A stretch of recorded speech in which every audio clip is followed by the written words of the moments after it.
This video is about Newton's law of gravity and its application to orbits and tides. In the lecture outline, the first set of vocabulary terms is Newton's three laws of motion for how anything moves. The second set of terms is about Newton's law of gravity, and the third set of terms is about orbits and tides. The history of astronomy lecture about Kepler ended with these two questions. Why do planets move the way they do? What causes them to move in elliptical orbits? These questions were answered by perhaps the greatest scientist who ever lived, Isaac Newton. In a sort of historical passing the baton, Newton was born on the same day that Galileo died. An example of Newton's genius was to step back and take a look at the really big picture questions. Why does anything move the way it does? What causes anything to change its motion? Newton developed some basic rules governing the motion of all objects. He used these laws and Kepler's laws to derive his unifying law of gravity. I will first discuss his three laws of motion and then discuss gravity.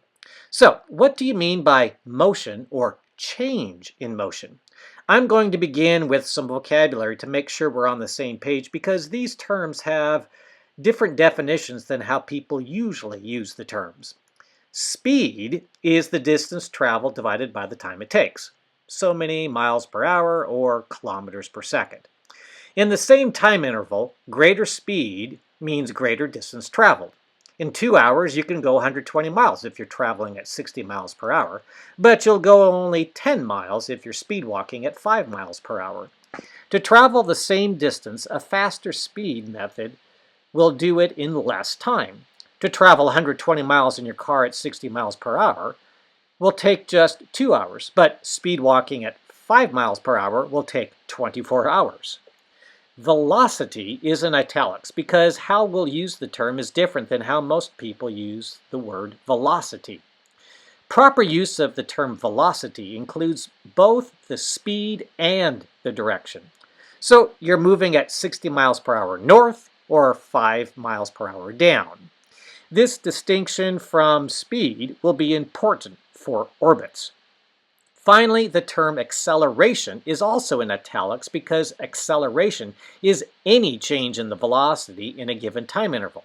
That means the speed and/or the direction can change. It also means that slowing down is considered an acceleration. The picture shows two accelerations. A car on the road going around a curve at 18 meters per second is about 40 miles per hour, is changing its direction. An astronomical example is the Hubble Space Telescope in orbit around the Earth at 7,800 meters or 7.8 kilometers per second. Constant speed, but the direction is constantly changing. The last picture has no change in the velocity. Newton took what Galileo found from his experiments that nothing will change its motion unless acted upon by some sort of force as his, Newton's, first law of motion. This is the property of inertia of an object that describes its tendency to stay at the same velocity, or at rest, unless a force acts on it.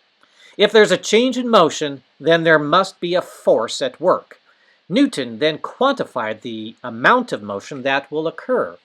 The amount of motion depends on the amount of force applied and the amount of inertia the object has, which is also its mass. The mass is the amount of material. Newton's second law says that the amount of force equals the mass multiplied by the acceleration. In the picture, a small force acting on a pillow will send it flying across the room, but giving that same small force to a car will produce a much smaller acceleration. If you want the car to have the same acceleration as the pillow, then you need to apply a much larger force to the car. The amount of greater force needed depends on the mass of the car compared to the mass of the pillow. A car with 1,000 times more mass needs 1,000 times greater force to have the same acceleration as the pillow. Newton's third law says there's always a reaction to whatever you do. For every action force on an object, there's an equal but opposite force by the object. For example, if Andre the Giant is stuck on the ice with Tom Thumb and he pushes Tom Thumb to the right, Andre will feel an equal force from Tom pushing him to the left. Tom will slide to the right with great speed, and Andre will slide to the left with smaller speed, since Andre's mass is larger than Tom's. Next slide. Newton took his 3 laws of how anything moves and Kepler's 3rd law of orbital motion to figure out the nature of the force called gravity that acted on the planets and moons to make them move in their elliptical orbits in the way they did. Newton's law of gravity explained Kepler's 3 laws, and it unified the physics of what happened on Earth with what happened in the heavens. This is the universal law of gravity. The picture shows the mathematical formula of gravity, and below that is the English version.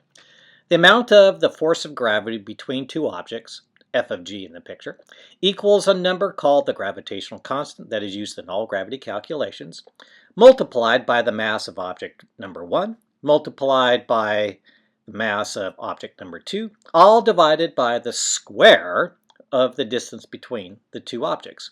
Gravity is always attractive, and it attracts directly toward each object. Let's look at the characteristics of gravity. Since the mass is in the top of the fraction, if you increase the mass of either object, the gravity increases.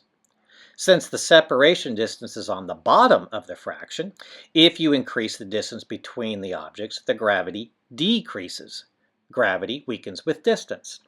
For spherical objects, planets, moons, stars, etc., the distance is measured between the centers of the objects. That's why when you look at something falling on Earth, the separation distance is between the center of the object and the center of the Earth, not the surface of the Earth. Gravity is always attractive. A lump of antimatter will fall toward the center of the Earth just like a lump of ordinary matter. 2 clumps of neutral antimatter will pull together just like 2 clumps of neutral ordinary matter. Gravity depends on just the mass and the distance, nothing else. It does not depend on the composition or the density. A sun made of peanut butter, with the same mass as the hydrogen-helium sun, will pull on the Earth in the same way as the hydrogen-helium star at the center of our solar system. If you were to compress the hydrogen-helium sun, which is 1.4 million kilometers across, down to a sphere just 6 kilometers across, it would be a black hole. How would that affect the orbit of the Earth? Well, remember what gravity depends on. Just the mass and the center-to-center distance. Have those 2 things changed? No. We would continue to orbit the black hole sun in the same orbit, and it would take the same 1 year to execute. Black holes are dangerous only when you get really close to them. The 6th characteristic explains why gravity is the most important force in astronomy. Although gravity gets small pretty quickly with the square of the distance, it is never 0. It has an infinite range.